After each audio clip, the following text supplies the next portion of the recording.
હાલો YouTube family, કેમ છો બધા? જય દ્વારકાધીશ.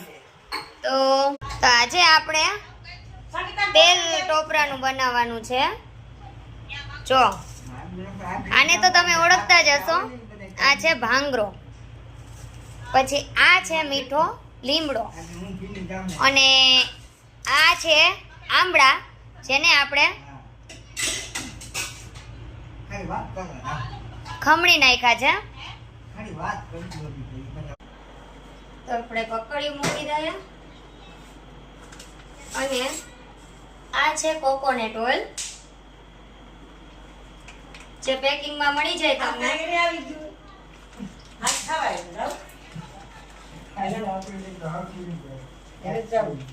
પછી એમાં મીઠો લીમડો એડ કરી દેવાનો.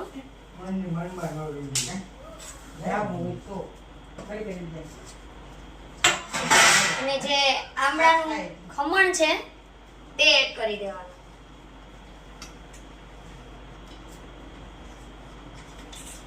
અને આને ફૂલ ઉકાળી લેવાનું. આપણી પાસે ભાંગરો ઓછો હતો એટલા માટે મેં મિક્સર જારમાં પીસી લીધો છે.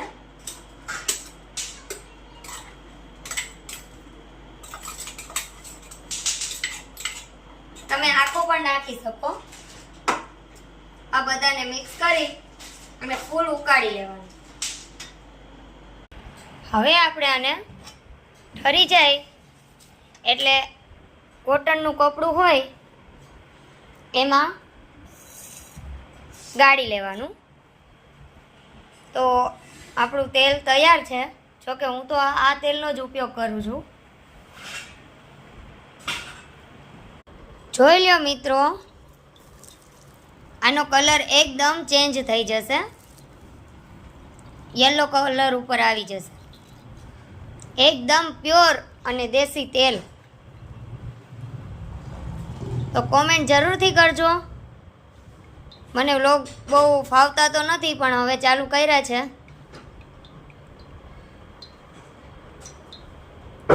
ક્યાંથી છો આપ, ક્યાંથી જોઈ રહ્યા છો, એ કોમેન્ટ જરૂરથી કરજો.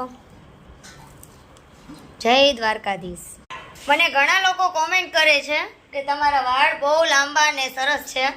તો મારા લાંબા વાળની વજહ કાંઈ બીજી નથી, પણ જે મારા દાદી, તે પછી મારા મમ્મી અને હું એની પાસેથી આ દેશી નુસ્ખો શીખી છું અને હજી પણ ઉપયોગ કરું છું. અને જે લોકોને માથાની ગરમી હોય એ લોકોને આ તેલ બહુ સારું